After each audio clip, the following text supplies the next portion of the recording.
ವೀಕ್ಷಕರೇ, ಇಂದಿನ ರಾಜಕಾರಣದಲ್ಲಿ ಒಂದು ರಾಜಕೀಯ, ಸಾಮಾಜಿಕ ಜೊತೆಗೆ ಸಹಕಾರಿ ರಂಗಗಳಲ್ಲಿ ಸಾಕಷ್ಟು ಸಾಧನೆಗಳನ್ನು ಮಾಡಿರುವಂತಹ ಮತ್ತು ಮಾಡುತ್ತಿರುವಂತಹ ಸಾಧಕರನ್ನು ಗುರುತಿಸಿ ತಮ್ಮ ಮುಂದೆ ತರುವುದೇ ನಮ್ಮ ನ್ಯಾಷನಲ್ ಪೊಲಿಟಿಷಿಯನ್ಸ್ ಇನ್ ಇಂಡಿಯಾ.com ಸೋಷಿಯಲ್ ಮೀಡಿಯಾದ ಮೂಲ ಉದ್ದೇಶ.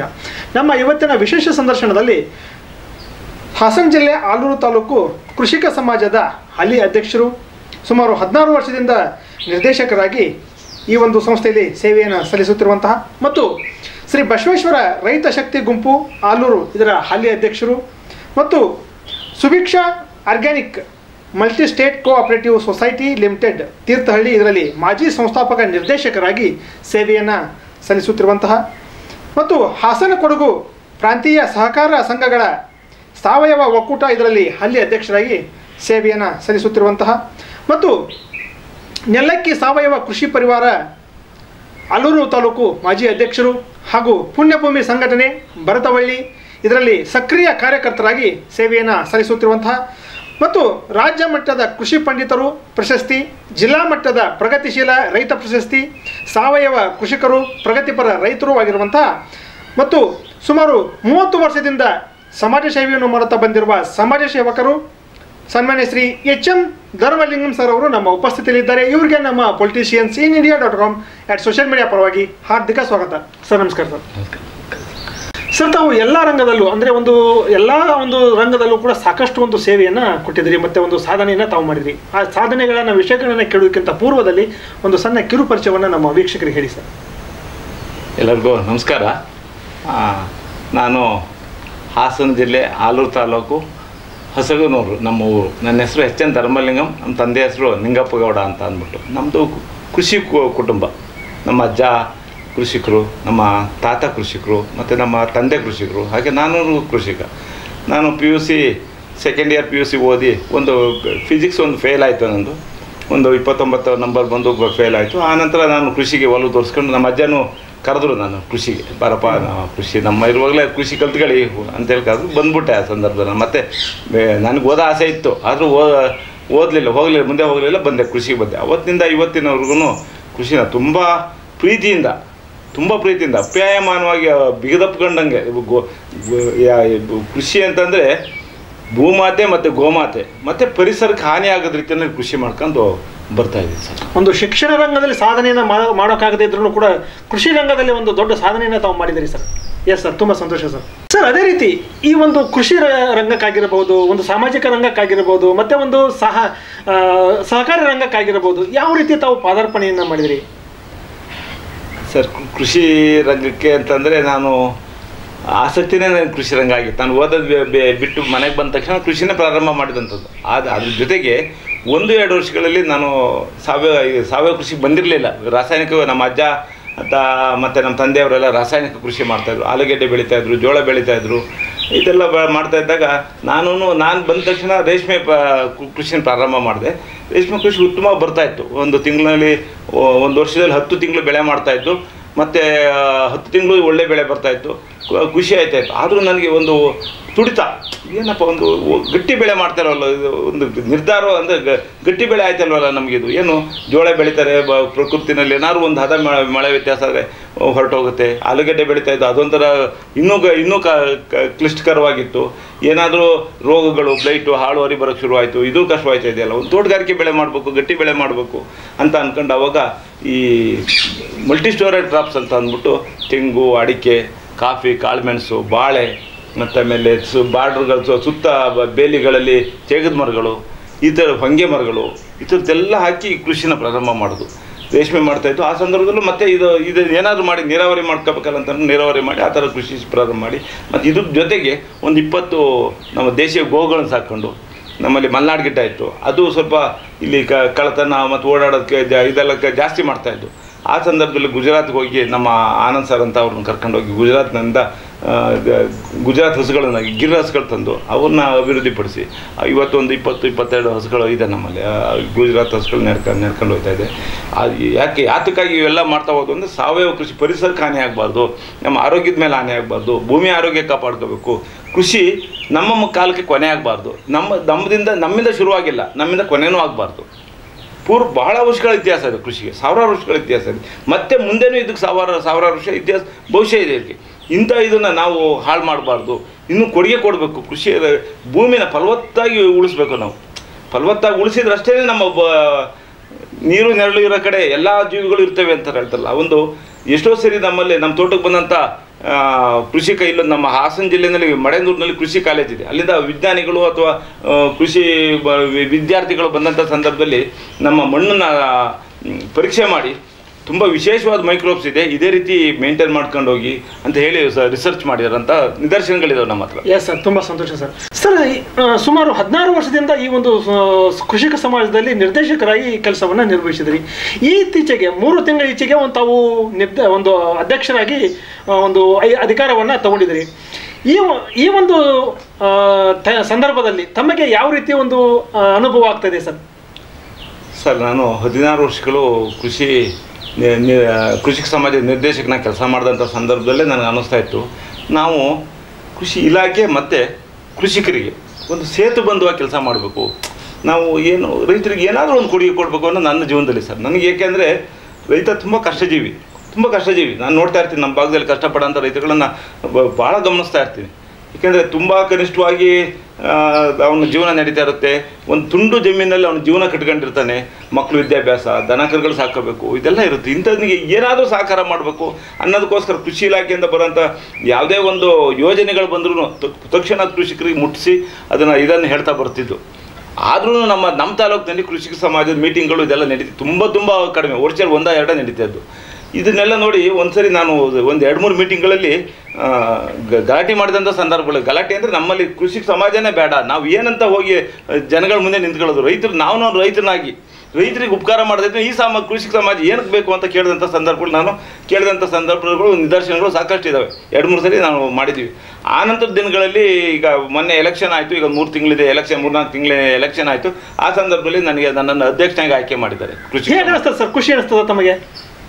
ಸರ್, ಖುಷಿ ಅನ್ನೋದಕ್ಕಿಂತ ಜವಾಬ್ದಾರಿ ಜಾಸ್ತಿ ಅನಿಸುತ್ತೆ ಸರ್. ಆಮೇಲೆ ಒಳ್ಳೆ ಕೆಲಸ ಮಾಡಬೇಕು ಅಂತ ನನಗೆ ಭಾವನೆ ತುಂಬ ಇದೆ ಸರ್. ಅದ್ರಲ್ಲಿ ನನಗೆ ಎಷ್ಟು ಸಾಧ್ಯ ಅಷ್ಟೂ ಮಾಡಬೇಕು. ಯಾಕೆಂದರೆ ಅವಕಾಶ ಸಿಕ್ಕಿದಾಗ ಅದು ಚೆನ್ನಾಗಿ ಸದ್ಬಳಕೆ ಮಾಡ್ಕೋಬೇಕು ಅನ್ನೋದು ತುಂಬ ಆಸಕ್ತಿ ಇದೆ ಸರ್ ನನಗೆ. ಈಗಾಗಲೇ ನಾನು ನಮ್ಮ ಇಲಾಖೆಯವ್ರ ಜೊತೆ ಮಾತಾಡ್ತಾ ಇದ್ದೀನಿ. ಮತ್ತು ಇವ್ರ ಜೊತೆ ನೋಡಿ, ನಮ್ಮಲ್ಲಿ ಕೃಷಿ ಸಮಾಜ ಬಿಲ್ಡಿಂಗ್ ಇರಲಿಲ್ಲ, ಬಿಲ್ಡಿಂಗ್ ಕೇಳಿದ್ದೀವಿ. ಅದಕ್ಕೆ MLA ಅವರಿಗೆ ಇದಕ್ಕೊಂದು ಲೆಟ್ರೇಟ್ ಮಾಡಿ ಇದನ್ನು ಕೊಡಿ ಅಂತೆಲ್ಲ ನಮ್ಮ ಇವರು AD ಅಸಿಸ್ಟೆಂಟ್ ಡೈರೆಕ್ಟರ್ ಹೇಳಿದ್ದಾರೆ. ಮತ್ತು ಜೊತೆಗೆ ಕೃಷಿ ಸಮಾಜದಲ್ಲಿ ನಾವು ರೈತರಿಗೆ ನಮ್ಮ ಕೃಷಿ ಅಧಿಕಾರಿಗಳಿಗೆಲ್ಲ ಈ ಒಂದು ತಾಕೀತು ಮಾಡಿದ್ವಿ. ಏನಂತ, ರೈತನ ಸಮಯ ಎಲ್ಲೂ ಹಾಳು ಮಾಡಬೇಡಿ. ರೈತ ತುಂಬ ಒತ್ತಡದಲ್ಲಿರ್ತಾನೆ. ದನ ಕರುಗಳು ಸಾಕೊಂಡಿರ್ತಾನೆ, ಕುರಿ ಕೋಳಿಗಳು ಸಾಕೊಂಡಿರ್ತಾವೆ, ಅವಕ್ಕೆಲ್ಲ ಕಾಪಾಡ್ಕೋಬೇಕು. ಮತ್ತು ಅವನಿಗೆ ಮ್ಯಾನ್ಯುಯಲ್ ಪವರ್ ಕಡಿಮೆ ಆಯ್ತಾ ಇದೆ ನಮ್ಮ ಹಳ್ಳಿಗಳಲ್ಲೂ ಸರ್. ನಾನು ಹಳ್ಳಿನಲ್ಲಿ ವಾಸ ಮಾಡಿ ಹಳ್ಳಿಗಳಲ್ಲಿ 30-40 ವರ್ಷದ ಅನುಭವ, 45 ವರ್ಷದ ನನ್ನ ಕೃಷಿ ಅನುಭವ ಇದೆ. ಇದನ್ನು ನಾನು ನೋಡ್ತಾ ಇದ್ದೀನಿ. ಅವತ್ತಿಗೂ ಇವತ್ತಿಗೂ ಮ್ಯಾನ್ಯುಯಲ್ ಪವರ್ ಕಡಿಮೆ ಆಯ್ತಾ ಇದೆ. ಆದರೆ ಅದಕ್ಕೆ ತಕ್ಕನಾದ ಮಿಷನರಿಗಳು ಬರ್ತಾ ಇಲ್ಲ ನಮ್ಮ ರೈತರಿಗೂ. ಏಕೆಂದರೆ ಮಿಷನರಿ ಬರ್ತಾ ಇದೆ, ಅಂದರೆ ದೊಡ್ಡ ಪ್ರಮಾಣದಲ್ಲಿ ಬರ್ತಾ ಇದ್ದಾವೆ. ಸಣ್ಣ ರೈತನ ಕೈಗೆ ಎಟ್ಕಂಥ ಮಿಷನರಿಗಳು ಬರ್ತಾ ಇವೆ, ಇನ್ನೂ ಬಂದಿಲ್ಲ. ಇದು ಆಗಬೇಕು. ನಾವು ಇಲಾಖೆ ಕಡೆಯಿಂದ ಆಗಿರ್ಬೋದು, ಯಾರ ಕಡೆಯಿಂದನಾರು ಆಗಿರ್ಬೋದು, ಇಂಥದ್ದು ಈ ಥರದ ವ್ಯವಸ್ಥೆಗಳು ಕೃಷಿಕರಿಗೆ ದೊರಕಬೇಕು ಅನ್ನೋದು ನನ್ನ ಭಾವನೆ. ನನ್ನನ್ನು ಸೇರ್ಕೊಂಡಂಗೆ ಹೇಳ್ಕೊಳ್ಳೋಂಥದ್ದು ಈ ಥರ ಆಗಬೇಕು. ಮತ್ತು ಜೊತೆಗೆ ನಮ್ಮ ಕೃಷಿಕ ಸಮಾಜದ ಕಡೆಯಿಂದ ರೈತರುಗಳಿಗೆ ಎಷ್ಟೆಷ್ಟು ಸಮಯನ ಸದ್ಬಳಕೆ ಮಾಡಿಕೊಡ್ಬೇಕು ಅನ್ನೋ ವಿಚಾರದಲ್ಲೂ ಸಾಕಷ್ಟು ಚರ್ಚೆ ಮಾಡ್ತಾ ಇದ್ವಿ. ಜೊತೆಗೆ ನಾವು ಪ್ರತಿಯೊಂದು ಮೀಟಿಂಗ್ಗಳಲ್ಲಿ 3 ತಿಂಗಳಿಗೆ ಒಂದು ಮೀಟಿಂಗ್ ಮಾಡೋಂಥ ಸಂದರ್ಭದಲ್ಲಿ ಒಂದೊಂದು ಈಗ 12ನೇ ತಾರೀಕು ಈ ತಿಂಗಳ 12ಕ್ಕೆ ಮೀಟಿಂಗ್ ಕರೆದಿದ್ದಾರೆ. ಈ ಮೀಟಿಂಗಲ್ಲಿ ಏನು ಹೇಳಿದ್ದೀನಿ ಅಂದರೆ, ನೋಡಿ, ಸೋಲಾರ್ ಪಂಪ್ ಸೆಟ್ ಬಗ್ಗೆ ಬೆಳಕು ಚೆಲ್ಲಬೇಕು, ನೀವು ಕರೆಸಿ, ಇಲಾಖೆಯವ್ರನ್ನ ಕರೆಸಿ ಹೇಳಿ. ಮತ್ತು ಮರ ಗಿಡಗಳನ್ನು ನಡೆಸಿ. ಏಕೆಂದರೆ ವರ್ಷದಿಂದ ವರ್ಷಕ್ಕೆ ತಾಪಮಾನ ಹೆಚ್ಚುತ್ತಾ ಇದೆ. ರೈತನಿಗೆ ಮರ ಗಿಡಗಳನ್ನು ಬರೀ ತಾತ್ಕಾಲಿಕವಾಗಿ ಬೆಳೆ ಬೆಳ್ಕೊಂಡು ಅವನು ಜೀವನ ಮಾಡೋದಲ್ಲ, ಅವ್ನಿಗೆ ಆರೋಗ್ಯ ಕೆಡ್ತಾ ಇರುತ್ತೆ. ಮತ್ತು ಬೇರೆ ಇದಾಗುತ್ತೆ. ಒಂದು ಇನ್ಶೂರೆನ್ಸ್ ಮಾಡ್ದಂಗೆ ಮರ ಗಿಡಗಳನ್ನ ನೆಟ್ಕೊಂಡು ಅವನು ಇದು ಮಾಡ್ಬೇಕು. ಆ ಥರದ್ದು ಒಂದು ಮಾಹಿತಿಗಳು ಕೊಡಿಸಿ ಇದ್ರ ಕಡೆಯಿಂದ ಅಂತೇಳಿ ನಾನು ನಮ್ಮ ಕೃಷಿಕ ನಿರ್ದೇಶಕರಿಗೆ ನಾನು ತಾಕೀತು ಮಾಡಿ ಹೇಳಿದ್ವಿ ಸರ್. ಈ ತಿಂಗಳಲ್ಲಿ ಅದೆಲ್ಲ ಹಮ್ಮಿಕೊಂಡಿದ್ದಾರೆ.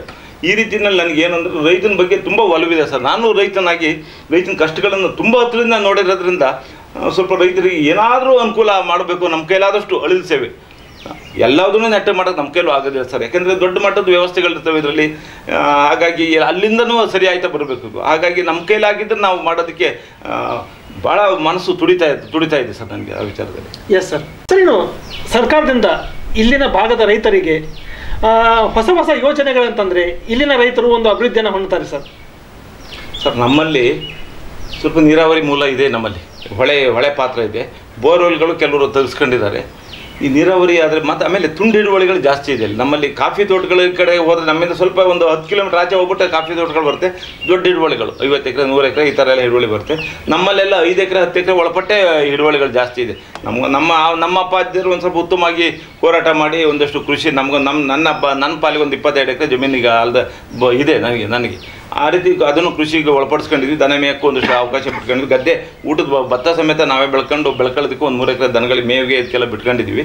ಆದರೆ ಈ ನಮ್ಮ ಇಲಾಖೆ ಇದರಲ್ಲಿ ರೈತರಿಗೆ ಸ್ವಲ್ಪ ನಾನು ಹೇಳಿದ್ನಲ್ಲ ಸರ್, ಸಣ್ಣ ಮಟ್ಟದ ಮಿಷನರಿಗಳು ಅವನಿಗೆ ದೊರಕಬೇಕು. ಯಾಕೆಂದ್ರೆ ಮ್ಯಾನ್ಯಲ್ ಪವರ್ ಕಡಿಮೆ ಆಯ್ತಾ ಇರೋದ್ರಿಂದ, ಮನುಷ್ಯನ ಶಕ್ತಿ ಕಡಿಮೆ ಆಯ್ತಾ ಇರೋದ್ರಿಂದ ಕೆಲಸಗಾರರು ಸಮಯಕ್ಕೆ ಸರಿ ಸಿಗೋದಿಲ್ಲ. ಈ ಎಲ್ಲ ಕಾರಣಗಳಿಂದ ಅವನಿಗೆ ಸ್ವಲ್ಪ ಮಿಷನರಿಗಳು ಅವನಿಗೆ ಇದಾಗುತ್ತೆ. ಮತ್ತು ಬೀಜ ಗೊಬ್ಬರ ಈ ವರ್ಷದಿಂದ ವರ್ಷಕ್ಕೆ ಬೀಜ ಗೊಬ್ಬರ ಜಾಸ್ತಿ ದುಬಾರಿ ಆಯ್ತಾ ಇದೆ. ಗೊಬ್ಬರದ ಬೆಲೆ ಮುಂದೆ ಹೋಯ್ತು. ಇದನ್ನು ಏನು ಮಾಡಬೇಕು ಅಂತಂದರೆ ಬೀಜ ಸ್ವಾತಂತ್ರ್ಯ, ಗೊಬ್ಬರದ ಸ್ವಾತಂತ್ರ್ಯ. ಬೀಜ ಸ್ವಾತಂತ್ರ್ಯ ಅಂದರೆ ರೈತನ ಮಟ್ಟದಲ್ಲೇ ಅವ್ನು ಬೀಜ ಉತ್ಪಾದನೆ ಮಾಡ್ಕೋಬೇಕು. ನಾನು ಭಾಳ MLA ಮೀಟಿಂಗಲ್ಲಿ ಸಮೇತ ನಾನು ಒಂದು ಸರಿ ಪ್ರಸ್ತಾಪ ಮಾಡಿ, ಸರ್ ಯಾಕೆ ಸರ್ ಜೋಳ ಬೆಳಿತಾನೆ ರೈತ, ಅವ್ನು ಬೀಜ ಅವ್ನು ಯಾಕೆ ಮಾಡ್ಕೊಳಕ್ಕೆ ನಾವು ಅವಕಾಶ ಮಾಡಿಕೊಡ್ಬಾರ್ದು? ಇಲಾಖೆ ಕಡೆಯಿಂದ ಟ್ರೈನಿಂಗ್ ಆಗಲಿ, ಇಲ್ಲ ಕೃಷಿ ವಿಶ್ವವಿದ್ಯಾನಿಲಯದಾಗಲಿ ಇದರಲ್ಲಿ ಇದನ್ನು ಟ್ರೈನಿಂಗ್ ಕೊಡಬೇಕು. ಇದು ಆಗಬೇಕು ಸರ್. ರೈತನಿಗೆ ಬೀಜ ಸ್ವಾತಂತ್ರ್ಯ ಬರಬೇಕು. ಇಲ್ಲದೆ ಹೋದರೆ ಈಗ ಹಿಂದೆ ನಮ್ಮಲ್ಲಿ ನಾನು ನೋಡ್ತಿದ್ದೆ, ನಮ್ಮ ಹಾಸನ ಜಿಲ್ಲೆಯಲ್ಲಿ ಆಲೂಗೆಡ್ಡೆ ಟೈಮಲ್ಲಿ ಆಲೂಗೆಡ್ಡೆ ಹಾಕ್ಬೇಕಾದ್ರೆ ಹೆಂಡತಿ ಮಾಂಗಲ್ಯ ಒಂದು ಬಿಚ್ಚಿಟ್ಬಿಟ್ಟು ಅದು ಸರನೂ ತಗೊಂಡೋಗಿ ಅಡ ಇಟ್ಟು ಆಲೂಗೆಡ್ಡೆ ಬಿತ್ತನೆ ಮಾಡ್ತಿದ್ದ ಕಾಲ ನಾವು ನೋಡಿದ್ವಿ. ಇವಾಗ ಶುಂಠಿನೂ ಅದೇ ಥರ ಮಾಡ್ತಾರೆ. ಕೆಲವು ಶುಂಠಿ ಭಾಳ ಬಂಡವಾಳ ಹಾಕ್ತಾರೆ. ಆದರೆ ರೈತನಿಗೆ ಬೀಜ ಅವನೇ ಸ್ವತಃ ತಯಾರು ಮಾಡ್ಕೊಳ್ಳೋಂಥ ಒಂದು ಸ್ವಾತಂತ್ರ್ಯ ಬರಬೇಕು. ಜೊತೆಗೆ ಈ ಗೊಬ್ಬರ ಉತ್ಪಾದನೆಯನ್ನು ಅಂದರೆ ಇನ್ಪುಟ್ ಹೊರಗಡೆಯಿಂದ ಬರಬಾರ್ದು. ಯಾವುದನ್ನು ಬೀಜ ಆಗಿರ್ಬೋದು, ಗೊಬ್ಬರ ಆಗಿರ್ಬೋದು, ಇದೆಲ್ಲ ರೈತನ ಮಟ್ಟದಲ್ಲೇ ತಯಾರು ಮಾಡ್ಕೊಳ್ಬೇಕು. ಸಂಸ್ಕರಣೆ ಮಾಡಿಟ್ಕೊಂಡು ವರ್ಷದಿಂದ ವರ್ಷಕ್ಕೆ ಒಂದು ಬೀಜಗಳನ್ನ ಗೊಬ್ಬರಗಳನ್ನ ಮಾಡಿಕೊಂಡ್ರೆ ಒಂದು ಅನುಕೂಲ ಆಗ್ತದೆ. ಹೌದು ಸರ್. ಇವತ್ತು ನೋಡಿ, ಒಂದು ಈಗ DAP ಮೂಟೆ 1400-500 ಅಥವಾ 20 ಅಂತಾರೆ. ಇದರ ಏನು ಕಾಂಪ್ಲೆಕ್ಸ್ಗಳು ತರ್ತಾರೆ ಅವೆಲ್ಲ 1000 ಮೇಲೆ ಇದೆಯೋ. ಮತ್ತೆ ವರ್ಷದಿಂದ ವರ್ಷಕ್ಕೆ ಒಂದು 100-200 ರೂಪಾಯಿ ಜಾಸ್ತಿ ಆಯ್ತಾನೆ ಹೋಗ್ತಾ ಇದೆ. ನಾನು ನೋಡಿದಂಥ 150 ರೂಪಾಯಿ ರೇಟಿಂದಲೂ ನಾನು ನೋಡ್ಕೊಂಡು ಬಂದೀನಿ. ಇವತ್ತು 1000 ಚಿಲ್ಲರೆ ದಾಟಿ ಹೋಗ್ಬಿಟ್ಟಿದೆ. ಇದಕ್ಕೋಸ್ಕರ ಈಗ DAP ಅವನ್ನೇ ರೈತ ಮಾಡ್ಕೋಬೋದು. ಗಂಜಲದಿಂದ DAP ಮಾಡ್ಕೊಬೋದು, ಅಥವಾ ಹಸುವಿನ ಸಗಣಿಯಿಂದ ಏನೋ ಮಾಡ್ಕೊಬೋದು, ಎರೆಹುಳಿನ ಗೊಬ್ಬರ ಮಾಡ್ಕೋಬೋದು. ಈ ಥರದ್ದೆಲ್ಲ ಅವ್ರಿಗೆ ಅವಕಾಶ ಮಾಡಿಕೊಟ್ಟು ನಮ್ಮ ಇಲಾಖೆ ಕಡೆಯಿಂದ ಮಾಡಿಕೊಡ್ಬೇಕು, ತರಬೇತಿ ಕೊಡಬೇಕು. ಮತ್ತು ರೈತನ ಮಟ್ಟದಲ್ಲಿ ಬೀಜ ಮತ್ತು ಗೊಬ್ಬರ ತಯಾರು ಮಾಡ್ಕೊಳ್ಳೋಂಥ ತರಬೇತಿಗಳನ್ನು ಕೊಟ್ಟು ಅವ್ರನ್ನ ಟ್ರೈನಪ್ ಮಾಡಬೇಕು ಅನ್ನೋದು ನನ್ನ ಇದು ಸರ್. ಇಲಾಖೆ ಸರ್ಕಾರ ರಾಜ್ಯದ ಕಡೆಯಿಂದ ಆಗಿರ್ಬೋದು, ಈ ಅಧಿಕಾರಿಗಳ ಕಡೆಯಿಂದ ಆಗಿರ್ಬೋದು, ಯಾವ ಕಡೆಯಿಂದ ಆದ್ರೂ ಅದು ಒಳ್ಳೆಯದೇ ಸರ್. ಅದು ಎಲ್ಲರೂ ಕೈ ಜೋಡಿಸಿದ್ರೆ ಇದು ಮಾಡ್ಬೋದು ಸರ್. ಇದನ್ನು ಸರ್ ತುಂಬ ಸಂತೋಷ ಸರ್. ಸರ್, ತಮ್ಮ ಭಾಗದಲ್ಲಿ ತಾವು ಕೂಡ ಸಾಕಷ್ಟು ಮರಗಳನ್ನು ನೆಡುವುದರ ಮುಖಾಂತರ ಸಾಕಷ್ಟು ಕೆಲಸ ಕಾರ್ಯಗಳಾಗಿದೆ ಸರ್. ಈ ಭಾಗದಲ್ಲಿ ರೈತರಿಗೂ ಕೂಡ ತಾವು ಸಾಕಷ್ಟು ಟ್ರೈನಿಂಗನ್ನು ಕೊಟ್ಟಿದ್ದೀರಿ. ಈ ಮರಗಳನ್ನು ನೆಡುವುದರಿಂದ ಏನು ಪ್ರಯೋಜನ ಮತ್ತು ಅದರ ಅನುಭವಗಳನ್ನು ಹೇಳಿ ಸರ್. ಸರ್, ತುಂಬ ಒಳ್ಳೆಯ ಪ್ರಶ್ನೆ ಕೇಳಿದ್ರಿ. ನಿಜವಾಗ್ಲೂ ಖುಷಿ ವಿಚಾರ. ಯಾಕೆಂದರೆ ಇವತ್ತು ಬೇಕಾಗಿರೋದೇ ಇದು ನಮ್ಮ ಪರಿಸರಕ್ಕೆ. ನಾನಾ ಥರದ ಅನುಕೂಲಗಳು ಇದರಿಂದ. ಒಂದು ವಿಧವಾಗಿ ಅಲ್ಲ.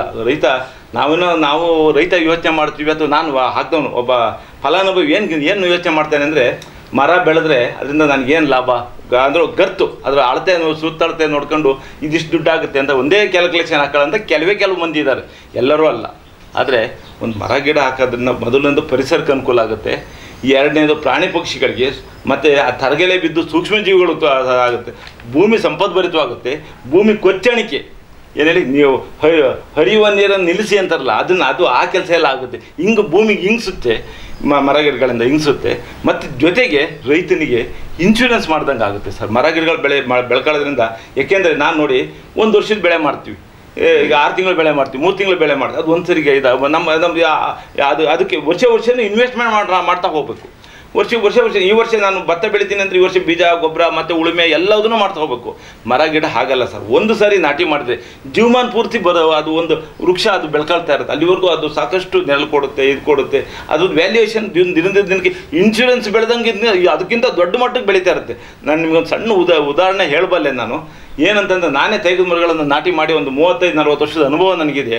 ಒಂದು ವರ್ಷ ಒಂದು ಮರನ ನಾನು 7 ರೂಪಾಯಿ ಅವತ್ತು ಇನ್ವೆಸ್ಟ್ಮೆಂಟ್ ಅದಕ್ಕೆ ನಾನು ಸರಿ ಮಾಡ್ಕೊಂಡಿದ್ದೀನಿ. ಆದರೆ ಅದು ಬೆಲೆ ಹೇಳ್ತಾ ಇದ್ದೀನಿ ನಿಮಗೆ. ನಾನೇ ನರ್ಸರಿ ಮಾಡಿ ಊರಿಗೆಲ್ಲ ಹಂಚಿ ಕೊಟ್ಟು ನಮ್ಮ ಊರಿನವರೆಲ್ಲ ಬೆಳೆಸ್ರಪ್ಪ ಅಂತ ಹೇಳಿ ಕೊಟ್ಟಿರೋಂಥ ನಿದರ್ಶನಗಳು ಅದು. ಮತ್ತು ಸಿಲ್ವರ್ ಮರಗಳು, ತೇಗದ ಮರಗಳು ಎಲ್ಲ ನರ್ಸರಿ ಮಾಡಿ ಬೆಳೆದಿದ್ವಿ. ಅಗರೂಟ್ ಬೆಳೆದಿದ್ದೀನಿ, ಮತ್ತು ಆಮೇಲೆ ಮಹಾಗನಿ ಮರಗಳು ಬೆಳ್ಕೊಂಡಿದ್ದೀನಿ, ಹತ್ತಿ ಮರ ಬೆಳೆಸಿದ್ದೀನಿ, ಹಸಿರು ಮರ ಬೆಳ್ಕೊಂಡಿದ್ದೀನಿ. ನಾನಾ ವಿಧವಾದ ದನಗಳಿಗೆ ಮೇವಾಗಂತ ಮರಗಳನ್ನು ಬೆಳ್ಕೊಂಡಿದ್ವಿ. ದನಗಳಿಗೆ ಮೇವಾಗಿ ಸಾಕಷ್ಟು ಮೇವಾಗಿ, ಯಾಕೆಂದರೆ ಬರಗಾಲಗಳಲ್ಲಿ ಏನಾದರೂ ಮಳೆ ವ್ಯತ್ಯಾಸ ಆಗಿ ಬರಗಾಲಗಳಾಗಿ ಮಳೆ ಬರಲಿಲ್ಲ ಅಂತಂದರೆ ಮರಗಳ ಬೇಸಿಗೆ ಕಾಲದಲ್ಲಿ ಮರಗಳ ಸೊಪ್ಪನ್ನು ಹಾಕಿ ನಾವು ದನಗಳನ್ನು ಕಾಪಾಡ್ಕೊಳ್ಳೋಂಥ ಅವಕಾಶಗಳು ನಮ್ಗೆ ಸಾಕಷ್ಟು ಇದೆ. ಇದು ಒಂದು ವರದಾನ ನಮಗೆ ಮರಗಳಿಂದ. ಮತ್ತು ಮರ ಹಾಗೆ ಉಳ್ಕೊಳ್ಳುತ್ತೆ. ಮತ್ತು ಅದು ಒಂದು ಕಾಲಕ್ಕೆ ಅದು ವುಡ್ ವ್ಯಾಲ್ಯೂ ಬರುತ್ತೆ ಅದಕ್ಕೆ, ಮತ್ತು ಭೂಮಿನ ಫಲವತ್ತು ಮಾಡುತ್ತೆ. ನಾನು ತೇಗದ ಮರದ ವಿಚಾರ ಹೇಳ್ತಾ ಇದ್ದೆ. ತೇಗದ ಮರನ ನಾನು ಹಾಕಿ ಒಂದು 30 ವರ್ಷ ಕಳೀತು ಅಂದರೆ ನಾನು ಮಾಡಿರೋಂಥ ಇನ್ವೆಸ್ಟ್ಮೆಂಟ್ ₹2, ನೆಡೋದಕ್ಕೆ ಗುಂಡಿ ತೆಗೆದಿದ್ದು ಎಲ್ಲ ಸೇರಿ ₹5 ಆಗಿರ್ಬೋದು ಸರ್. ಆದರೆ ಇವತ್ತು ಅದು ಒಂದು 30 ವರ್ಷ ಕಳೆದ್ರೆ ಒಂದು ಮರದ ಬೆಲೆ ನಮ್ಮ ತಮ್ಮನ ಭಾಗದಲ್ಲಿ ಇವತ್ತು ₹80,000 ಕೇಳ್ತಾರೆ ಒಂದು ಮರನ. ಮಿನಿಮಮ್ 50,000 ಇಟ್ಕೊಳ್ಳಿ. ಎಲ್ಲ ಮರನ 80,000ಕ್ಕೂ ಬೆಲೆ ಬಾಳ್ದಿದ್ರು ಏನಪ್ಪ ಅಂದರೆ ಯಾವ್ಯಾವ ಮರನ ಯಾವ್ಯಾವ ಸೂಕ್ತವಾದ ಜಾಗದಲ್ಲಿ ಹಾಕಬೇಕು ಅನ್ನೋದು ನಾವು ಸ್ವಲ್ಪ ರೈತನಿಗೆ ಆಲೋಚನೆ ಬೇಕು ಮಾತ್ರ. ಯಾಕಪ್ಪ ತುಂಬ ನೆರಳಲ್ಲಿ ಹಾಕಿದರೆ ತೇಗದ ಮರ ಬೆಳೆಯೋದಿಲ್ಲ. ಈಗ ಕೆಲವು ಗಿಡ ಮರಗಳು ನೆರಳಲ್ಲಿ ಬರೋವಿದ್ದಾವೆ. ಆ ಥರದನ್ನು ಸೂಕ್ತವಾದ ಜಾಗ ಒದಗಿಸ್ಕೊಟ್ಟು ಅದಕ್ಕೆ ಒಂದು 2 ವರ್ಷ ಕಾಪಾಡ್ಕೋಬೇಕು ಸರ್. ಮರ ಗಿಡಗಳಿಗೆಲ್ಲ ಭಾಳ ನಾವು ಅದು ತೊಡಗಿಸ್ಕೋಬೇಕಾಗಿಲ್ಲ. ಒಂದು 2 ವರ್ಷ ಅದನ್ನು ದನ ಕರುಗಳಿಗೆ ಸಿಗದಂಗೆ ಇದು ಮಾಡ್ದಂಗೆ ಬೆಂಕಿಗಳಿಗೆ ಬಿಡ್ದಂಗೆ ನೋಡ್ಕೊಂಡು ಒಂದು 2 ವರ್ಷ ಕಾಪಾಡ್ಕೊಂಡ್ರೆ ಅದು ನಮ್ಮನ್ನು ಒಂದು ಕಾಲಕ್ಕೆ 10-20 ವರ್ಷ ಕಳೆದ ಮೇಲೆ ಮನೆಗೆ ಮರ ಮುಟ್ಟಾಗುತ್ತೆ. ಮತ್ತು ಜೊತೆಗೆ ನಿಮ್ಗೆ ಇನ್ನೂ ಒಂದು ಒಳ್ಳೆಯ ನಿದರ್ಶನ ಕೊಡಬೇಕು. ನಮ್ಮ ಊರಿನಲ್ಲಿ ಒಬ್ಬರಿಗೆ ಒಬ್ಬ ಹುಡುಗ ನಮ್ಮ ಮನೆಗೆ ಗಿಡ ಹಾಕ್ಲಿಕ್ಕೆ ನನ್ನ ಜೊತೆಗೆ ಬಂದಿದ್ದ. ತೇಗದ ಗಿಡ ನೆಡೋ ಟೈಮಲ್ಲಿ ಬಂದಿದ್ದ. ಹೇಮೇಶ ಅಂತ ಅವನ ಹೆಸರು. ಅವನಿಗೆ ಗಿಡ ಕೊಟ್ಟಿದ್ದು ಒಂದು 20 ಗಿಡನ ಅವನು ತಗೊಂಡು ನಾಟಿ ಮಾಡ್ಕೊಂಡಿದ್ದ. ಅವನು ಯಾವುದೋ ಒಂದು ಕೆಲಸಕ್ಕೆ ಪೇಪರ್ ಇದಕ್ಕೆಲ್ಲ ಸೇರ್ಕೊಂಡು ಅಲ್ಲಿ ಗೋವಾದಲ್ಲಿ ಹೋಗಿ ಕೆಲಸ ಮಾಡೋಕ್ಕೆ ಉಳ್ಕೊಂಡ. ಅವ್ರ ತಾಯಿಗೆ ಪ್ಯಾರಾಲಿಸಿಸ್ ಆಯಿತು. ಅವ್ರ ತಾಯಿ ಪ್ಯಾರಾಲಿಸಿಸ್ ಆದಂಥ ಸಂದರ್ಭದಲ್ಲಿ ಅವ್ರ ತಂದೆ ಕೇಳಿದ್ರು, ನೋಡಪ್ಪ ನಿಮ್ಮ ತಾಯಿ ಪ್ಯಾರಾಲಿಸಿಸ್ ಆಗಿದೆ, ಹಣ ಕಳಿಸು, ಇಷ್ಟು ಖರ್ಚು ಸಿಕ್ಕಾಪಟ್ಟೆ ಬರ್ತಾ ಇದೆ, ನನಗೆ ಭೂಮಿಯಿಂದ ಅಷ್ಟೊಂದು ಉತ್ಪಾದನೆ ಸಿಗ್ತಾ ಇಲ್ಲ, ನೋಡು ಇವತ್ತು ಕಷ್ಟ ಆಯ್ತಾ ಇದೆ, ಅವ್ರಿಗೆ ಆಸ್ಪತ್ರೆ ಖರ್ಚು ಮಾಡಿ ನಿಭಾಯಿಸೋಕ್ಕಾಯ್ತಲ್ಲ, ದುಡ್ಡು ಕಳ್ಸಪ್ಪ ಅಂತ ಕೇಳಿದಂಥ ಸಂದರ್ಭದಲ್ಲಿ ಅವನು ಇಲ್ಲ ನನ್ನ ಹತ್ರ ಯಾವುದು ದುಡ್ಡು, ನನ್ನ ಸಂಸಾರ ಸಾಕೋದಕ್ಕೆ ಅಷ್ಟೇ ನನಗೆ ಸಂಪಾದನೆ ಬರ್ತಾ ಅಂಥದ್ದು ನನ್ನ ದುಡಿಮೆನಲ್ಲಿ. ಅದಕ್ಕೋಸ್ಕರ ಅಲ್ಲಿರೋ ಮರಗಳಿದೆಯಲ್ಲ, ತೇಗದ ಮರಗಳಿದೆಯಲ್ಲ, ಅದನ್ನೇ ಕಟ್ ಮಾಡಿ ಮಾರಾಟ ಮಾಡ್ಕೊಂಡು ಇದು ಮಾಡ್ಕೊಳ್ಳಿ ಅಂದಾಗ ಅವರು ಆ ಮರಗಳನ್ನು ಕಟ್ ಮಾಡಿ ಆಸ್ಪತ್ರೆ ಖರ್ಚು ನಿಭಾಯಿಸೋದಂಥದ್ದು ತುಂಬ ಖುಷಿ ಥರ ಅಂತ ವಿಚಾರ ನನಗೆ. ಅದ್ರ ಜೊತೆಗೆ ಇನ್ನೊಂದು ಮಾತು ಹೇಳ್ತೀನಿ. ನಮ್ಮ ಹಳ್ಳಿಗಳಲ್ಲಿ ನೋಡಿ ಬಿದಿರು ಕಡಿಮೆ ಆಗಿತ್ತು. ನಾನು ಒಂದು 5 ವೆರೈಟಿ ಬಿದಿರುಗಳನ್ನು ಬೆಳ್ಕೊಂಡಿದ್ದೆ. 5 ಜಾತಿ ಬಿದಿರನ್ನ ನಾಟಿ ಮಾಡಿದ್ದೆ ಬಾರ್ಡ್ರ್ಗಳಲ್ಲಿ, ಎಲ್ಲೆಲ್ಲೋ ನದಿ ಬಾರ್ಡ್ರ್, ನಮ್ಮ ಬೇಲಿಗೆ ಬಾರ್ಡ್ರ್ಗಳಲ್ಲಿ. ನಮ್ಮ ಊರುಗಳಲ್ಲಿ ಯಾರಾದರೂ ತೀರೋದ್ರೆ ಒಂದು ಹೊರದಿಕ್ಕೆ ಬಿದಿರು ಬೇಕು. ನಿಮ್ಗೆ ಗೊತ್ತು, ಹುಟ್ಟುತ್ತಾ ಹುಲ್ಲಾದೆ ಬೆಳೆಯುತ್ತಾ ಮರವಾದೆ ಅನ್ನಂಗೆ ಬಿದ್ರು ಮಗು ತೊಟ್ಲಿಂದ ಹಿಡಿದು ಎಲ್ಲದಕ್ಕೂ ನನ್ನ ಕಾರ್ನಲ್ಲಿ ಅದನ್ನು ದೊಣ್ಣೆನೂ ಇಟ್ಕೊಂಡಿದ್ದೀವಿ. ಒಂದು ನನ್ನ ಊರ ಕೋಲೂ ಬಿದ್ರೇ ಗೊತ್ತಾಯ್ತಲ್ಲ. ಆ ರೀತಿ ಉಪಯೋಗ ಬರುತ್ತೆ. ನಮ್ಮ ಊರಿನಲ್ಲಿ ಯಾರಾದರೂ ತೀರೋದಾಗ ಯಾರಾದರೂ ಅವ್ರಿಗೆ ಏನಪ್ಪ ಏನಾದ್ರು ಹಣಕಾಸಿಂದ ಏನಾದ್ರು ಅವಶ್ಯಕತೆ ಇತ್ತೇನಪ್ಪ ಅಂತ ಕೇಳಿದ್ರೆ ಅವ್ರು ಏನು ಹೇಳ್ತಾರೆ ಅಂದರೆ, ನೋಡ್ರಿ ಅದು ಹಣ ಎಲ್ಲ ವ್ಯವಸ್ಥೆ ಆಗಿದೆ, ಒಂದೆರಡು ಬಿದಿರು ಕಟ್ಕೊಳ್ತೀನಿ ಅಂತ ಹೇಳ್ತಾರೆ. ನನಗೆ ತುಂಬ ಆತ್ಮತೃಪ್ತಿ ಆ ಸಂದರ್ಭದಲ್ಲಿ. ನಾನು ಬೆಳೆದಂಥ ಬಿದಿರು ಒಬ್ಬನಿಗೆ ಒಂದು ಉಪಯೋಗ ಆಯ್ತಾ ಇದೆಯಲ್ಲ. ಒಂದು ಇದು ಸುತ್ತ ಹಳ್ಳಿಯವರು ಒಂದು ಗೂಟ ಹೊಡಿಬೇಕಾದ್ರೆ, ಒಂದು ಮನೆ ಆಯ ಕಳಿಬೇಕಾದ್ರೆ ಬಂದು ಬಿದಿರನ್ನ ಗೂಟ ಗೌಡ್ರೆ ಒಂದು 4 ಬಿದಿರು ಕಟ್ಕೊಂಡು ಹೋಯ್ತು, ಕಟ್ಕೋಬೇಕಪ್ಪ. ತುಂಬ ಸಂತೋಷ, ಆತ್ಮ ಸಂತೋಷ. ಯಾಕೆಂದ್ರೆ ನಾನು ಬೆಳೆದಂಥದ್ದು ಬರೀ ನನಗಷ್ಟೇ ಸ್ವಾರ್ಥಕ್ಕಾಗಬಾರ್ದು, ಪ್ರಾಣಿ ಪಕ್ಷಿಗಳಿಗಾಗಬೇಕು, ಪರಿಸರ ಉತ್ತಮ ಆಗಬೇಕು, ಮತ್ತು 4-6 ಜನಗಳಿಗೆ ಉಪಯೋಗ ಆಗಬೇಕು. ಸರ್, ಮುಖ್ಯವಾಗಿ ತಾವು ಶ್ರೀ ಬಸವೇಶ್ವರ ರೈತ ಶಕ್ತಿ ಗುಂಪು ಆಲೂರಿನಲ್ಲಿ ಹಾಲಿ ಅಧ್ಯಕ್ಷರಾಗಿ ಸೇವೆಯನ್ನು ಸಲ್ಲಿಸ್ತಾ ಇದ್ರಿ. ಈ ಒಂದು ಅನುಭವಗಳನ್ನು ಹೇಗಿತ್ತು ಸರ್? ಅದು ನಮ್ಮಲ್ಲಿ ಏನಾದರೂ ಒಂದು ಸಂಘಟನೆ ಬೇಕಲ್ಲ ಅಂತ ಒಂದು ಯೋಚನೆ ಮಾಡಿ. ಯಾಕಪ್ಪ ಅಂದರೆ ಶೋಷಿತ ವರ್ಗ ಅಂದರೆ ರೈತ. ನಮ್ಮಲ್ಲಿ ಸಂಘಟನೆಗಳಿಲ್ಲ, ರೈತರುಗಳಲ್ಲಿ ಸಂಘಟನೆಗಳು ತುಂಬ ಕಡಿಮೆ. ಇಂಥ ಸಂದರ್ಭಗಳಲ್ಲಿ ನಾವು ತಾಲೂಕು ಸಾವಯವ ಕೃಷಿ ಪರಿವಾರದ ಅಧ್ಯಕ್ಷನಾಗಿ ಕೆಲಸ ಮಾಡ್ತೇವೆ. 2007-8ನೇ ಇಸ್ವಿನಲ್ಲಿ ಕೆಲಸ ಮಾಡ್ತಾ ಇದ್ದಂಥ ಅದು 3 ವರ್ಷಕ್ಕೆ ಯೋಜನೆ ನಿಂತೋಗ್ಬಿಡ್ತು. ಆ ಸಂದರ್ಭ ಏನಾದ್ರು ಒಂದು ಸಂಘಟನೆ ಉಳಿಬೇಕಲ್ಲ ಅಂತ ಅಂದ್ಕೊಂಡು ಏನು ಮಾಡೋದು, ನಾವು ಅದರಲ್ಲಿ ಏನು ನಿರ್ದೇಶಕರಾಗಿ ಅಧ್ಯಕ್ಷರಾಗಿ ಕೆಲಸ ಮಾಡ್ತಿದ್ದೆ ಆ ಒಂದು 15 ಜನ ಗುಂಪುಗಳು ಸೇರಿಕೊಂಡು ಅದ್ರ ಜೊತೆಗೆ ಇನ್ನೊಂದು 5 ಜನ ಸೇರಿಕೊಂಡು ಒಂದು ಬಸವೇಶ್ವರ ರೈತ ಶಕ್ತಿ ಗುಂಪು ಅಂತ ಅಂದ್ಬಿಟ್ಟು ಒಂದು ರಿಜಿಸ್ಟ್ರ್ ಮಾಡಿಸ್ತು ಸಂಘನ. ರಿಜಿಸ್ಟ್ರ್ ಮಾಡಿಸಿ ಅದರಲ್ಲಿ ಆ ಸಂದರ್ಭದಲ್ಲಿ ನಾವೇನು ಮಾಡೋದು, ಪ್ರತಿ ತಿಂಗಳಿನಲ್ಲಿ ಮೊದಲನೇ ಬುಧವಾರ ಸೇರ್ಕೋಬೇಕು ನಾವು. ಬೆಳಗ್ಗೆ 11 ಗಂಟೆಗೆ ಪ್ರತಿ ತಿಂಗಳ ಮೊದಲನೇ ಬುಧವಾರ 11 ಗಂಟೆಗೆ ಅಲ್ಲಿ ಕೂತ್ಕೊಂಡು ಚರ್ಚೆ ಮಾಡ್ತಿದ್ವಿ ನಾವು.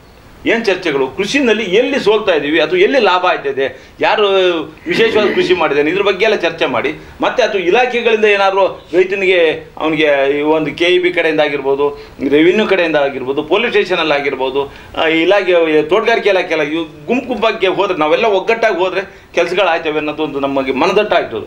ಹಾಗಾಗಿ ನಾವು ಅವತ್ತು ಏನು ಮೊದಲನೇ ಬುಧವಾರ ಸೇರ್ಕೊಳ್ತಿದ್ವು, ಅವರೆಲ್ಲ ನಾವೇನಾದ್ರು ಯಾರ್ದಾದ್ರು ಸಮಸ್ಯೆ ಇದ್ದರೆ ಅಲ್ಲಿ ಹೋಗಿ ಅಟೆಂಡ್ ಮಾಡಿ ಅವ್ರ ಕೆಲಸಗಳನ್ನು ಮಾಡಿ ಕೆಲಸ ಅನುಕೂಲ ಆಗ್ತಾಯಿತ್ತು. ಅದನ್ನು ಮನಗಂಡು ಈ ಸಂಸ್ಥೆಯನ್ನು ಬಲಗೊಳಿಸಬೇಕು ಅಂತ ಅಂದ್ಬಿಟ್ಟು ಸುಮಾರು ವರ್ಷಗಳಿಂದ 2007 ಅಂದರೆ 9ನೇ ಇಸ್ವಿಯಿಂದ ಪ್ರಾರಂಭ ಆದಂಥದ್ದು ಇವತ್ತಿನವರೆಗೂ ಅದರಲ್ಲಿ ಅಧ್ಯಕ್ಷನಾಗೇ ಮುಂದುವರ್ಕೊಂಡು ಬಂದಿದ್ದೀನಿ.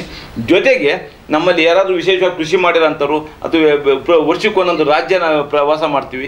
ಅಂಥ ಸಂದರ್ಭಗಳಲ್ಲಿ ಸಮೇತವ ನಾವೇನು ಮಾಡ್ತಾ ಇದ್ದೀವಿ ಅಂತಂದರೆ ನಮ್ಮದೇ ಆದ ಪದಾರ್ಥಗಳನ್ನು, ನಮ್ಮದು ಅಕ್ಕಿ, ನಾನು ಅಕ್ಕಿ ಬೆಳಿತೀನಿ, ನಾನು ರಾಜಮುಡಿ ಅಕ್ಕಿ ಬೆಳಿತೀನಿ, ಅಕ್ಕಿ ತಗೊಳ್ತೀನಿ. ಒಬ್ಬರ ಮನೇಲಿ ಹಲಸಿನ ಹಣ್ಣಿದೆ ತಗೊಂಬರ್ತಾರೆ, ಒಬ್ಬರ ಮನೇಲಿ ಬಾಳೆಗೊನೆ ಇದೆ ತಗೊಂಬರ್ತಾರೆ, ಹುಣಸೆ ಹಣ್ಣು ತಗೊಂಬರ್ತಾರೆ, ಈ ಥರದ್ದೆಲ್ಲ ಸೌತೆಕಾಯಿ ತಗೊಂಬರ್ತಾರೆ, ಪುರಿ ಎಲ್ಲ ತಗೊಂಡೋಗಿ ನಮ್ಮದೇ ಅಡುಗೆ ಮಾಡ್ಕೊಂಡು ಊಟ ಮಾಡ್ಕೊಂಡು ಕೃಷಿ ಪ್ರವಾಸ ಮಾಡ್ಕೊಂಡು ಕೊನೆಗೆ ವಾಪಸ್ ಬರುವಾಗ ಮತ್ತೆ ಅದನ್ನು ಇದು ಮಾಡೋದು. ಏನು ನಾವು ಇದುವರೆಗೂ ಪ್ರವಾಸ ಮಾಡಿದ್ವಲ್ಲಪ್ಪ, ಏನೇನು ಅನುಕೂಲ ಆಯಿತು, ಏನು ಅಳವಡಿಸ್ಬೋದು ಅಥವಾ ಏನು ಡ್ರಾಬ್ಯಾಕ್, ಅದರಲ್ಲಿ ಏನು ನಮಗೆ ಕೊರತೆ ಕಾಣ್ತು, ಇದನ್ನೆಲ್ಲ ಚರ್ಚೆ ಮಾಡಿ ಅದನ್ನು ಅನುಷ್ಠಾನ ಮಾಡ್ಕೊಂಡು ಬಂದಿದ್ವಿ. ಅಳವಡಿಸ್ಕೊಂತೇ ಬರ್ತಾಯಿದ್ವಿ, ಪ್ರತಿಯೊಂದನ್ನು ಅಳವಡಿಸ್ಕೊಂಡು ಬರ್ತಾಯಿದ್ವಿ.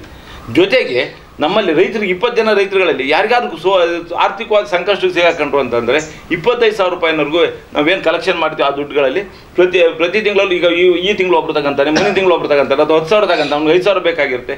ಅವ್ನಿಗೆ ಎಷ್ಟು ಬೇಕು ಅಷ್ಟನ್ನು ಅವನಿಗೆ 1% ಇದರಲ್ಲಿ ಬಡ್ಡಿ ರೂಪದಲ್ಲಿ ಅವ್ರಿಗೆ ಇದು ಮಾಡ್ಕೊಂಡು ಸಾಲಕ್ಕೆ ಅವಕಾಶ ಮಾಡಿಕೊಡ್ತಾ ಇದ್ವಿ. Yes sir. ಸರ್, ಇನ್ನು ಅದೇ ರೀತಿ Subhiksha organic multi state cooperative society limited ಇದರಲ್ಲಿ ತಾವು ಸಂಸ್ಥಾಪಕ ನಿರ್ದೇಶಕರಾಗಿ ಕೆಲಸವನ್ನು ನಿರ್ವಹಿಸಿದಿರಿ. ಈ ಒಂದು ಸಂಸ್ಥೆಯಲ್ಲಿ ಅನುಭವಗಳು ಹೇಗಿತ್ತು ಸರ್? ಆ ಸಂಸ್ಥೆಯಲ್ಲಿ ತುಂಬ ದೊಡ್ಡ ಆಲೋಚನೆ ಇಟ್ಕೊಂಡು ಆ ಸಂಸ್ಥೆ ಹುಟ್ಟಾಕಿದ್ರು ನಮ್ಮ ಅಧ್ಯಕ್ಷರು. ನಮ್ಮನ್ನು AS ಆನಂದ್ ಅಂತ ಅಂದ್ಬಿಟ್ಟು ಸಾಗರದವರು ಅದರ ಅಧ್ಯಕ್ಷರಾಗಿದ್ರು. ನಮ್ಮನ್ನು ಫೌಂಡರ್ ನಿರ್ದೇಶಕರಾಗಿ ನಿಮ್ಮನ್ನು ಆಯ್ಕೆ ಮಾಡ್ಕೊಂಡು ಬರಬೇಕು ಅಂತ ಒಂದು ನೋಟಿಸಲ್ಲಿ ಕಳಿಸಿದ್ರು. ನಾವು ಅಲ್ಲಿಗೆ ಹೋಗಿ ಅವ್ರಿಗೆ ಏನು ಕೊಟ್ಟರು ಫಾರಮ್ ಎಲ್ಲ ತುಂಬಿ ಅದು ನಿರ್ದೇಶಕರು ಆದವು. ಆದರೆ ಅಲ್ಲಿ ಏನಾಯಿತು ಅಂದರೆ 5 ವರ್ಷಗಳಲ್ಲಿ ಅದು ಪೂರ್ಣಾಂಕ ಕೆಲಸಗಳು ನಮ್ಮ ಸಮಾಧಾನಕರವಾಗಿ ಏನು ಆಗಲಿಲ್ಲ. ಅಲ್ಲಿ ಯಾಕೆ ಆಗಲಿಲ್ಲ ಅಂತಂದ್ರೆ ಅವ್ರು ಏನು ಹೇಳಿದರು ಅಂತಂದರೆ, ನೋಡಿ ಈ ಒಂದು bulb FSL bulb CFL bulb ನೋಡಿ ಕಂಪ್ನಿನಲ್ಲಿ ಎಲ್ಲ ಇದರಲ್ಲಿ ತಯಾರಾಗೋದಕ್ಕೆ ಒಂದು 15-20 ರೂಪಾಯಿ ಬೀಳುತ್ತೆ. ಬಲ್ಕಾಗಿ ತಗೊಂಡಾಗ ನಮಗೆ ಒಂದು 30 ರೂಪಾಯಿನಲ್ಲಿ ಅವ್ರು ರೈತರಿಗೆ ಅವರು ಒದಗಿಸ್ಬೋದು. ಒಂದು ಮಿಷನ್ ಕಳೆಕೊಚ್ಚ ಮಿಷನ್ ಅಷ್ಟೇ, ಪ್ರೊಡಕ್ಷನ್ ಕಾಸ್ಟ್ ಅದಕ್ಕೊಂದು 7-8 ಸಾವಿರ ರೂಪಾಯಿ ಇರುತ್ತೆ. ಒಬ್ಬ ರೈತನಿಗೆ ನಾವೆಲ್ಲ ಒಂದು 100 ನಮ್ಮ ಇಡೀ ಕರ್ನಾಟಕದಾದ್ಯಂತ ನಮ್ಮ ಎಲ್ಲ ಜಿಲ್ಲೆಗಳಲ್ಲೂ ಸಂಘಟನೆ ಇದ್ದಿದ್ದರಿಂದ ಎಲ್ಲರ ಕಡೆ ಆರ್ಡರ್ ತಗೊಳ್ಳೋದು, ಒಂದು ಟ್ರ್ಯಾಕ್ಟರ್ ಆಗಿರ್ಬೋದು, ಈ ಥರದ್ದೆಲ್ಲ ಆರ್ಡರ್ ತಗೊಳ್ಳೋದು. ಇದನ್ನೆಲ್ಲ ಒಟ್ಟು ಮಾಡಿ ನಾವು ಒಂದು ಆರ್ಡರ್ ಹಾಕಿದರೆ ಒಂದು 5 ತಗೊಳ್ಳೋದಂಗೆ 500 ತಗೊಳ್ಳೋದಂಗೆ ಅಥವಾ 50 ತಗೊಂಡ್ರೆ ಒಂದು ಸ್ಲ್ಯಾಬ್ ಬರುತ್ತೆ. 500 ತಗೊಂಡ್ರೆ ನಮಗೆ ಇಡೀ ಜಿಲ್ಲೆಯಿಂದ ನಾವು ಆರ್ಡರ್ ಹಾಕಿ ಒಟ್ಟಿಗೆ ತಗೊಂಡ್ರೆ ಅದಕ್ಕೆ ಇನ್ನೂ ರಿಯಾಯಿತಿನ ಸಿಗುತ್ತೆ ಅಂತ ಹೇಳಿ ನಮ್ಮ ಸಂಸ್ಥೆ ಹುಟ್ಟಾಕಿದ್ರು. ಆದರೆ ಇವತ್ತಿನವರೆಗೂ ಅದು ಕೈಗೂಡಿಲ್ಲ. ಹಂತಂದು ಬೆಳ್ಕೊಂಡು ಹೋಗ್ತಾ ಇದೆ. ಮತ್ತು ಈಗ ರೈತರಿಗೆ ಕಾರ್ಬನ್ ಕ್ರೆಡಿಟ್ ಅಂತ ಅಂದ್ಬಿಟ್ಟು ಅವರು ಮಾಡಿ ಅದೊಂದು ಅವಕಾಶ ಮಾಡಿಕೊಟ್ಟು, ಇನ್ಶೂರೆನ್ಸ್ ಥರ ಮಾಡೋಕ್ಕೆ ಅವಕಾಶ ಇದೆ, ಬರೋಕ್ಕೆ ಹತ್ರ ಆಗಿದೆ ಅನಿಸುತ್ತೆ. ಇಷ್ಟು ಬೆಳವಣಿಗೆಗಳು ನಡ್ಕೊಂಡು ಮತ್ತು ಸಾವಯವ ಪದಾರ್ಥಗಳಿಗೆ ಮಾರಾಟನ ಅವಕಾಶ ಮಾಡಿಕೊಟ್ಟಿದ್ದಾರೆ. Yes sir. ಸರ್, ಅದೇ ರೀತಿ ಹಾಸನ ಕೊಡಗು ಪ್ರಾಂತೀಯ ಸಹಕಾರ ಸಂಘಗಳ ಸಾವಯವ ಕೃಷಿ ಒಕ್ಕೂಟದ ಅಲೆ ಅಧ್ಯಕ್ಷರಾಗಿ ಕೆಲಸವನ್ನು ನಿರ್ವಹಿಸಿರಿ. ಈ ಒಂದು ಸಂಸ್ಥೆಯ ಅನುಭವಗಳು ಹೇಗಿತ್ತು ಸರ್? ಇದರಲ್ಲಿ ಸಾವಯವ ಒಕ್ಕೂಟ ಅಂದರೆ ಹಾಸನ ಮತ್ತು ಕೊಡಗು 2 ಜಿಲ್ಲೆಗಳು ಸೇರ್ಕೊಂಡು ಕೆಲಸ ಮಾಡಿದ್ದೀವಿ. ಇದರಲ್ಲಿ ಒಂದು 42 ಸಂಘಗಳಿದ್ದು, 42 ಸಂಘಗಳು ಅಂದರೆ ಒಂದು ಹೋಬಳಿಗೆ ಒಂದೊಂದು ಗ್ರಾಮನ ಆಯ್ಕೆ ಮಾಡ್ಕೊಂಡು ಅದನ್ನು ಸಾವಯವ ಗ್ರಾಮ ಯೋಜನೆ ಅಂತ ಮಾಡಿ ಅಲ್ಲಿ ಅದನ್ನೆಲ್ಲ ಒಗ್ಗೂಡಿಸಿ ಅವ್ರು ಬೆಳೆದಂಥ ಪದಾರ್ಥನ ರೈತರಿಗೆ ಮಾರ್ಕೆಟಿಂಗ್ ಮಾಡ್ಕೊಡ್ಬೇಕು. ಮತ್ತು ಅವರಿಗೆ ಈ ಸಾವಯವ ಕೃಷಿ ಮಾಡೋದಕ್ಕೆ ಅವರಿಗೆ ಇದು ಏನು ಸಹಕಾರ ಕೊಡಬೇಕು, ಏನು ಅವ್ರಿಗೆ ಜೀವಾಮೃತ ಮಾಡ್ಕೊಳ್ಳೋದಕ್ಕೆ ಡ್ರಮ್ಗಳು ಕೊಡಬೇಕು, ಮತ್ತು ಈ ಥರ ಅವ್ರಿಗೆ ಏನೇನು ಗೊಬ್ಬರ ಬೇವಿನ ಹಿಂಡಿ ಕೊಡೋದು, ಇದನ್ನೆಲ್ಲ ಒಂದು 2-3 ವರ್ಷ ಮಾಡಿ ಅವಕಾಶ ಮಾಡಿಕೊಟ್ಟು ಬೆಳೆಸಿದ್ವಿ ರೈತರುಗಳಿಗೆ. ನಾನು ಯಾಕಂದರೆ ಒಂದು 2ನೇ ಅವಧಿನಲ್ಲಿ ಈಗ ನಾನು ಅಧ್ಯಕ್ಷನಾಗಿದ್ದೀನಿ. ಮೊದಲನೇ ಅವಧಿನಲ್ಲಿ ಶ್ರೀ ರುದ್ರಪ್ಪನವರು ಅಂತ ಸಕಲೇಶ್ವರ ತಾಲೂಕಿನವರು ಅಧ್ಯಕ್ಷರಾಗಿದ್ದರು. 2ನೇ ಅವಧಿ ನನ್ನನ್ನು ಅಧ್ಯಕ್ಷನಾಗಿ ಆಯ್ಕೆ ಮಾಡ್ಕೊಂಡಿದ್ದಾರೆ. ಈ ಸಂದರ್ಭಗಳಲ್ಲಿ ನಾವು ನೋಡಿದಾಗ ಅಲ್ಲಿ ಏನಪ್ಪ ಅಂದರೆ ಸಾವಯವಕ್ಕೆ ಒತ್ತು ಕೊಟ್ಟು ಮತ್ತು ನಾವು ಬೆಳೆದಂಥ ಪದಾರ್ಥಗಳನ್ನ ಒಂದಷ್ಟು ರೈತರಿಗೆ ಒಂದು ಒಳ್ಳೆ ಬೆಲೆಗೆ ಮಾರಾಟ ಮಾಡಿಸೋಂಥದ್ದು. ಜೊತೆಗೆ ರೈತರಿಗೆ ಆಯಾ ಭಾಗದ ರೈತರಿಗೆ ಏನು ಬೆಳೀತಾರೆ ಅವ್ರಿಗೆ ನಾವು ಬೀಜಗಳನ್ನು ಒದಗಿಸ್ಕೊಟ್ಟು ಅವರಿಂದ ಮತ್ತೆ ಅದನ್ನು ಖರೀದಿ ಮಾಡಿ ಒಂದು ನಿಗದಿ ರೇಟ್ ಮಾಡಿ ಅವತ್ತೇ ಬೀಜ ಕೊಟ್ಟ ದಿವಸನೇ ಅದಕ್ಕೊಂದು ನಿಗದಿಯಾಗಿ ರೇಟನ್ನು ಹೇಳಿ, ನೋಡಪ್ಪ ನೀನು ಬೆಳ್ಕೊಟ್ರಿ ಈ ರೇಟನ್ನು ಕೊಡ್ತೀವಿ ಅಂತ ಹೇಳ್ಬಿಟ್ಟು ಆ ರೀತಿ ಒಂದು ಪದಾರ್ಥಗಳನ್ನು ಕೊಂಡ್ಕೊಂಡು ಅದನ್ನು ಪ್ರೋತ್ಸಾಹ ಮಾಡ್ಕೊಂಡೇ ಬರ್ತಾ ಇದ್ವಿ ಸರ್. Yes sir. ಸರ್, ಇನ್ನು ಪುಣ್ಯಭೂಮಿ ಸಂಘಟನೆ ಭರತವಳ್ಳಿಯಲ್ಲಿ ಕೂಡ ತಾವು ಸಕ್ರಿಯರಾಗಿ ಕಾರ್ಯಕರ್ತರಾಗಿ ಕೆಲಸವನ್ನು ನಿರ್ವಹಿಸಿದ್ರಿ. ಯಾವ ರೀತಿ ಕೆಲಸ ಕಾರ್ಯಗಳನ್ನು ಮಾಡಲಿಕ್ಕೆ ತಮಗೆ ಪ್ರೋತ್ಸಾಹ ಆಯಿತು ಸರ್ ಇದರಲ್ಲಿ? ಸರ್, ಅಲ್ಲಿ ಅದರ ಗೌರವ ಕಾರ್ಯದರ್ಶಿಯಾಗಿ ಡಾಕ್ಟರ್ ವಿಜಯ ಅಂಗಡಿ ಅಂತ ಇದ್ದಾರೆ. ಅವರೇ ಅದರ ಜಾಸ್ತಿ ಅವ್ರದ್ದೇ ಪಾತ್ರ. ಆಮೇಲೆ ಅಲ್ಲಿ ಅಧ್ಯಕ್ಷರಿಗೆ GS ಗಿಡ್ಡೇಗೌಡರು ಅಂತ ಮಾಡ್ಕೊಂಡಿದ್ರು. ನಾವೆಲ್ಲ 1998 2000ನೇ ಇಸ್ವಿಯಿಂದಲೇ ಅದರಲ್ಲಿ ತೊಡಗಿಸ್ಕೊಂಡಿದ್ವಿ. ಅದರಲ್ಲಿ ತೊಡಗಿಸ್ಕೊಂಡು ಇವತ್ತರೆಗೂ ಅದರಲ್ಲಿ ಸಕ್ರಿಯವಾಗಿ ಕೆಲಸ ಮಾಡ್ಕೊಂತ ಬರ್ತಾ ಇದ್ವಿ. ಮೊದಲೆಲ್ಲ ತಿಂಗಳಿಗೆ ಒಂದೊಂದು ಪರಿಸರ ಕೃಷಿಕರ ಸಮಾರಂಭ ಅಂತ ಮಾಡಿ ಒಂದೊಂದ್ಸರಿ ನಮ್ಮ ತೋಟದಲ್ಲಿ ಒಂದು 2-3 ಸರಿ ಮೀಟಿಂಗ್ ಮಾಡಿದ್ದಾರೆ. ಮಾಡಿ ಅಲ್ಲಿ ನ್ಯೂನತೆಗಳೇನು, ಅಲ್ಲಿ ಪ್ರಗತಿ ಏನು, ಅದನ್ನೆಲ್ಲ ಮನವರಿಕೆ ಮಾಡಿಕೊಟ್ಟು ರೈತರುಗಳ ಕರೆಸಿ ಅದರಲ್ಲಿ ಏನು ಚರ್ಚಾಕೂಟ ಏರ್ಪಡಿಸಿ ಮತ್ತು ಅವತ್ತಿನ ಊಟದ ವ್ಯವಸ್ಥೆ ಮಾಡಿ ರೈತರಲ್ಲಿ ಚರ್ಚೆ ಮಾಡಿ ಒಳ್ಳೆ ಅನುಭವಗಳನ್ನು ಹಂಚ್ಕೊಂತ ಬಂದಿದ್ದೀವಿ. ಅಲ್ಲಿಂದ ಬೆಳವಣಿಗೆ ಆಯ್ತಾ ಬಂದಿದ್ದು. ಆಮೇಲೆ 3 ತಿಂಗಳಿಗೆ ಒಂದ್ಸರಿ ಆಯಿತು. ಆಮೇಲೆ ಜೈವಿಕ ಮೇಳ ಅಂತ ವರ್ಷಕ್ಕೊಂದು ಮಾಡ್ತಾಯಿದ್ರು. ಅಲ್ಲೂ ನಮ್ಗೆ ಒಳ್ಳೊಳ್ಳೆ ಮಾಹಿತಿಗಳು ಆರೋಗ್ಯದ ಬಗ್ಗೆ ಮತ್ತು ಯೋಗದ ಬಗ್ಗೆ, ಕೃಷಿ ಬಗ್ಗೆ, ತೋಟಗಾರಿಕೆ ಬಗ್ಗೆ, ಒಂದು ಮರಗಿಡಗಳ ಬಗ್ಗೆ ಎಲ್ಲದ್ರ ಬಗ್ಗೆನೂ ಬೆಳಕು ಚೆಲ್ಕೊಂಡು ಹೇಳಬೇಕು ಅಂದರೆ ಪುಣ್ಯಭೂಮಿ ನಮಗೆ ಒಂದು ಪಾಠ ಕಲಿಸೋಂಥ ಕೇಂದ್ರ ಆಗಿ ಕೆಲಸ ಮಾಡಿದೆ ಸರ್. ಇದು ಎಸ್ ಸರ್. ಸರ್, ನೀವು ರಾಜ್ಯ ಮಟ್ಟದ ಕೃಷಿ ಪಂಡಿತ ಪ್ರಶಸ್ತಿಯನ್ನು ಪಡ್ಕೊಂಡಿದ್ದೀರಿ ಮತ್ತು ಜಿಲ್ಲಾ ಮಟ್ಟದ ಪ್ರಗತಿಶೀಲ ರೈತ ಪ್ರಶಸ್ತಿಯನ್ನು ಕಂಡುಕೊಂಡಿದ್ದೀರಿ. ಈ ಒಂದು ಪ್ರಶಸ್ತಿಯನ್ನು ತಗೊಳ್ಳಿಕ್ಕೆ ತಮಗೆ ಹೇಗೆ ಅನಿಸ್ತಾ ಇದೆ ಸರ್? ಖುಷಿ ಅನಿಸ್ತದೆ ಹೇಗೆ ಸರ್? ಕೊಟ್ಟಿದ್ದಾರೆ, ಖುಷಿ ಕೊಟ್ಟಿದ್ದಾರೆ. ಇಲಾಖೆ ಗುರುತಿಸಿ ನಾವು ಈಗ ನಮ್ಮಿಂದ ಅರ್ಜಿ ತಗೊಂಡು ಬಂದು ಅವರು ಇನ್ಸ್ಪೆಕ್ಷನ್ ಮಾಡಿ ನಮಗೆ ಪ್ರಶಸ್ತಿಗಳನ್ನು ಕೊಟ್ಟಿದ್ದಾರೆ. ಕೆಲವೊಂದು ಪ್ರಶಸ್ತಿಗಳು ನಾವು ಅರ್ಜಿ ಹಾಕ್ತಲೇ ಬಂದಿರೋಂಥ ಪ್ರಶಸ್ತಿಗಳು ಕೆಲವಿದ್ದಾವೆ. ಆಮೇಲೆ ಇತ್ತೀಚೆಗೂ ಇನ್ನೂ ಕೆಲವರು ಹೇಳ್ತಾ ಇರ್ತಾರೆ. ನನ್ನ ಆಲೋಚನೆ ಏನಾಯ್ತದೆ ಅಂದರೆ ಅದು ಸಂತೋಷದ ವಿಚಾರ. ಇದು ಇತ್ತೀಚೆಗೆ ಜಾಸ್ತಿ ಮಾಡಿ ಅಂತ ನಾವು ಇಲಾಖೆಗೆ ಹೇಳ್ತಾ ಇದ್ವಿ. ಸ್ವಲ್ಪ ನೋಡಿ, ಅರ್ಜಿ ತಗೊಂಡಲ್ಲ ನೀವು ಅರ್ಜಿ ಪ್ರಶಸ್ತಿ ಕೊಡಬೇಕಾಗಿರೋದು, ನೀವೇ ಹುಡುಕಿಬಿಟ್ಟು ಅವ್ರ ಪ್ರತಿಭೆಯನ್ನು ಗುರುತಿಸಿ ಪ್ರಶಸ್ತಿ ಕೊಡಿ ಅಂತ ನಾವು ಹೇಳ್ತಾ ಇದ್ದೀವಿ ಸರ್ ಕೆಲವು ಇತ್ತೀಚೆಗೆ. Yes sir. ಸರಿ, ಈ ಕೃಷಿ ರಂಗದ ಜೊತೆಗೆ ಸಹಕಾರಿ ರಂಗದ ಜೊತೆಗೆ ಸಾಮಾಜಿಕವಾಗಿ ತಾವು ಈ ಭಾಗದಲ್ಲಿ ಸಾಕಷ್ಟು ಕೆಲಸ ಕಾರ್ಯಗಳನ್ನು ಮಾಡಿದ್ರಿ. ಈ ಒಂದು ಸಾಮಾಜಿಕ ಕೆಲಸ ಕಾರ್ಯಗಳ ಬಗ್ಗೆ ಒಂದು 2 ಮಾತು ಮಾತಾಡಿ ಸರ್. ಸರ್, ಈಗ ನಾನು ಹುಟ್ಟಿದ ಊರು ನನಗೆ ಭಾಳ ಮುಖ್ಯ.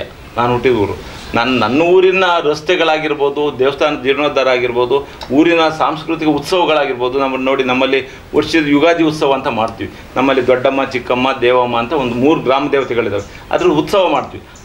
ಅಂಥ ದಿವಸ ಅದ್ರದ ಒಡವೆ ವಸ್ತುಗಳೆಲ್ಲ ನಮ್ಮ ಹತ್ರನೇ ಇದೆ. ಮತ್ತು ಆ ಉತ್ಸವದಲ್ಲಿ ಹೆಚ್ಚಿನ ಪಾಲುಗಾರಿಕೆ ನಮ್ಮದೇ ಇರುತ್ತೆ. ಮತ್ತು ಜೊತೆಗೆ ನಾವು ಬೆಳೆದಂಥ ತೆಂಗಿನಕಾಯಿ ಆಗಿರ್ಬೋದು, ಬಾಳೆಹಣ್ಣು ಆಗಿರ್ಬೋದು, ಇದನ್ನೆಲ್ಲ ಅದಕ್ಕೆ ನಾವು ಕೊಡುಗೆಯಾಗಿ ಕೊಟ್ಟು ಮತ್ತು ಅದರಲ್ಲಿ ಸಕ್ರಿಯ ಭಾಗವಹಿಸ್ಕೊಂಡು ಮಾಡ್ಕೊಬರ್ತೇವೆ. ಅದ್ರ ಜೊತೆಗೆ ಯುಗಾದಿ ಉತ್ಸವ ಆದಮೇಲೆ ಮಾರನೇ ದಿವಸ ನಮ್ಮ ಊರಿನಲ್ಲಿ ಹಣ ಕಲೆಕ್ಷನ್ ಅಂತ ಮಾಡ್ತೀವಿ. ಅಲ್ಲಿವರೆಗೆ ಬಡ್ಡಿಗಳನ್ನೆಲ್ಲ ಕೊಟ್ಟಿರ್ತೀವಿ ಗ್ರಾಮದವ್ರಿಗೆ. ಅದರದ್ದು ಲೆಕ್ಕಪತ್ರಗಳನ್ನು ನಾನೇ ನೋಡ್ಕೊಂಡು, ನನಗೆ ಜವಾಬ್ದಾರಿ ಕೊಟ್ಟಿದ್ದಾರೆ ಗ್ರಾಮದಲ್ಲಿ, ಅದನ್ನು ನಾನೇ ನಿರ್ವಹಿಸ್ಕೊಂಡು ಬರ್ತಾ ಇದ್ದೀನಿ. ಅದಕ್ಕಿಂತ ಹೆಚ್ಚೆಚ್ಚಾಗಿ ನನಗೆ ಕಳಕಳಿ ಇರೋದು ಏನಪ್ಪ ಅಂತಂದರೆ, ಗ್ರಾಮಗಳು ಅಭಿವೃದ್ಧಿ ಆಗಬೇಕು ಸರ್, ಹಳ್ಳಿಗಳು ಅಭಿವೃದ್ಧಿ ಆಗಬೇಕು. ಯಾಕೆಂದರೆ ಇವತ್ತು ಏನಾಗಿದೆ ಅಂದರೆ, ಹಳ್ಳಿಗಳು ಕೃಷಿ ಮೂಲ ಇರೋದು ಹಳ್ಳಿಗಳಲ್ಲಿ, ಕೃಷಿ ಮೂಲ ಇರೋದು. ಈ ನಮ್ಮ ಕೈಗಾರಿಕಾ ಮೂಲ ಇರೋದು ಜಿಲ್ಲಾ ಕೇಂದ್ರಗಳು, ರಾಜಧಾನಿಗಳಲ್ಲಿ ಇಂಥ ಕಡೆ ಆಗಿದೆ. ಆದರೆ ನನಗನ್ನಿಸುತ್ತೆ ಅವು ಸಮೇತ ಈಗ ಹಳ್ಳಿಗಳ ಕಡೆಗೆ ಬರಬೇಕು.